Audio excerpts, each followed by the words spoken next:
आत्तापर्यंत आपण पाहिलं की कौरवांनी शंख, नगारे आणि ढोल वाजवून खूप मोठा गोंधळ केलाय. सायकोलॉजी सांगते ज्यावेळेस कोणाकडे क्वालिटी नसते त्यावेळेस ते क्वांटिटी आणि गोंधळाचा आधार घेतात. पण आता वेळ आली होती ती पांडवांच्या उत्तराची. गीतेचा 14वा श्लोक याच इम्पॅक्टफुल प्रेझेन्सवर बोट ठेवतो.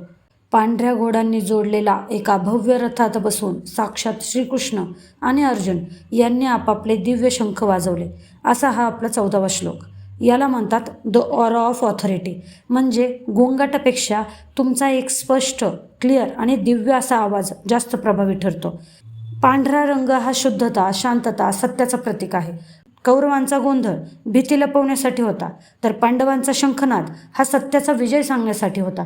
जेव्हा तुम्ही सत्याच्या, खऱ्याच्या बाजूने असताना तेव्हा तुमचा आत्मविश्वास मोठाच असतो. कौरवांच्या बाजूने शेकडो वाद्य वाजली, पण पांडवांच्या बाजूने फक्त 2 शंख वाजले, श्रीकृष्ण आणि अर्जुनाचे. सायकोलॉजी यावरतीही बोलते की 100 लोकांच्या आरड्याओरड्यापेक्षा एका खंबीर माणसाचा शब्द जास्त वजनदार असतो. पांडवांचा सिग्नल स्पष्ट होता, क्लिअर होता. Impression management.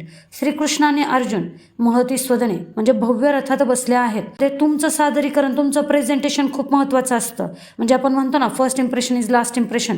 जेव्हा तुम्ही आत्मविश्वासाने आणि नेटनेटके समोर येता तेव्हा अर्धी लढाई तुम्ही तिथे जिंकलेली असते. पांडवांच्या या एंट्रीने कौरवांच्या मनात धडकी भरवली. आजच्या कॉर्पोरेट आणि वैयक्तिक आयुष्यामध्ये याचा अर्थ काय घ्यायचा? तर आरडाओरडा करू नका. जर तुम्हाला तुमचं म्हणणं कोणाला तरी पटवून द्यायचं आहे, समजून सांगायचं आहे ना, तर आवाज वाढवण्यापेक्षा तुमच्या शब्दांमधली ताकद वाढवा. म्हणजे शब्दांमध्ये खरेपणा दाखवा. जो शांत राहून प्रभावीपणे बोलतो ना, जग त्याचं ऐकतं, जगाला ते ऐकावंच लागतं. तुमचा ऑरा तयार करा. तुमच्या कामामधली स्पष्टता आणि खऱ्याची साथ हेच तुमचे पांढरे घोडे असतात. ज्यावेळेस तुम्ही प्रामाणिक असताना त्यावेळेस तुमचं व्यक्तिमत्व समोरच्यावरती प्रभाव पाडतं, म्हणजे पाडतंच. आणि सत्य हे सगळ्यात मोठं शस्त्र आहे. कौरवांकडे खूप मोठी संख्या होती, पण पांडवांकडे श्रीकृष्ण होते. तुमच्याकडे किती साधन आहेत यापेक्षा तुमच्या पाठीमागे कोणती शक्ती उभी आहे यावर तुमचा आत्मविश्वास अवलंबून असतो. आणि शेवटी म्हणजे मला एवढंच सांगायचं आहे, तुमच्या आयुष्यातल्या संकटांसमोर तुम्ही कौरवांसारखा गोंधळ घालणार आहेत की श्रीकृष्णासारखा दिव्य शंख वाजवणार आहेत, हे तुमच्यावरती आलं. लक्षात ठेवा, सत्याचा आवाज कधीही दबला जात नाही.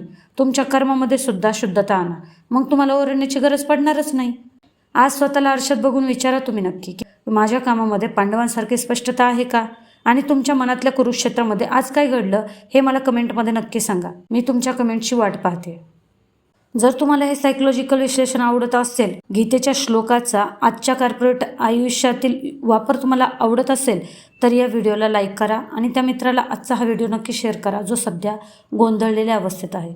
उद्या आपण पुन्हा भेटूयात बरोबर 9 वाजता.